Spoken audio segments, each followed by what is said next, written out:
សួស្តីពុកម៉ែបងប្អូនទាំងអស់គ្នាចាក្រុមការងារកំពុងតែរៀបចំបន្ទប់សម្រាប់ភ្ញៀវដែលគាត់កក់រួចហើយចាអញ្ចឹងសម្រាប់ពុកម៉ែបងប្អូនដែលចង់បានបន្ទប់ហើយមកដល់មិនបាច់រងចាំយូរចាបងប្អូនកក់ជាមួយនឹងក្រុមការងារពុកម៉ែបងប្អូនណាចាសម្រាប់ការកក់គឺ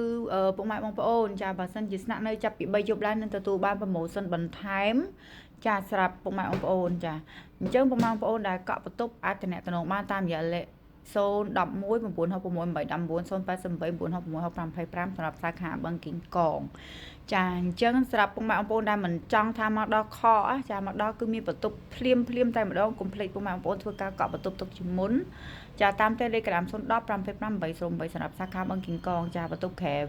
2ចាតម្លៃត្រឹមតែ$25ទេចាចូលក្រោយម៉ោង5ល្ងាចនិងតម្លៃ$28សម្